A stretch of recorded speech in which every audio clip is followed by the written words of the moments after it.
కేంద్ర ప్రభుత్వ కార్మిక వ్యతిరేక విధానాలపై కార్మికుల తిరుగుబాటుగా జూలై 10న దేశవ్యాప్త కార్మికుల డిమాండ్స్ డే జరపాలని సిఐటియు అఖిల భారత పిలుపు మేరకు చెర్ల మండలంలో కార్మికులు భారీ ప్రదర్శన నిర్వహించి తహసీల్దార్ కార్యాలయం ముందు ధర్నా నిర్వహించారు. సిఐటియు మండల నాయకురాలు ఎం విజయశీల అధ్యక్షతన జరిగిన ధర్నాలో సిపిఎం మండల కార్యదర్శి మచ్చా రామారావు, సిఐటియు మండల కన్వీనర్ పాయం రాధాకుమారి మాట్లాడారు.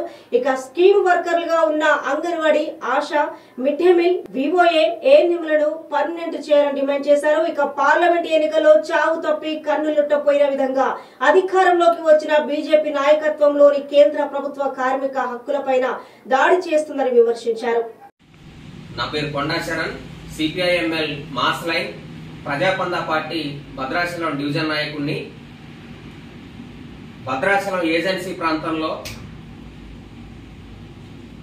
పేద విద్యార్థులు చదువుకుంటున్నటువంటి ప్రభుత్వ హై స్కూల్స్ లో ఈ SC, ST, BC, MBC, OC లో నిరుపేదలుగా ఉన్నటువంటి వాళ్ళకి, మైనారిటీ విద్యార్థులకు కంప్యూటర్ విద్య అందుతున్నటువంటి పరిస్థితి లేదు.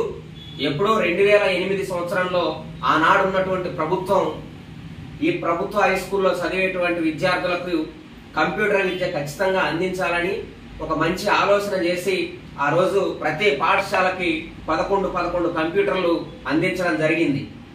అది ఒక కాంట్రాక్ట్ సంస్థకి అప్పగించడం వల్ల 2008 సంవత్సరం నుంచి 2013 సంవత్సరం వరకు మాత్రమే ఆ కంప్యూటర్ విద్యని ఆనాడు ఉన్నటువంటి విద్యార్థులకు అందించడం జరిగింది.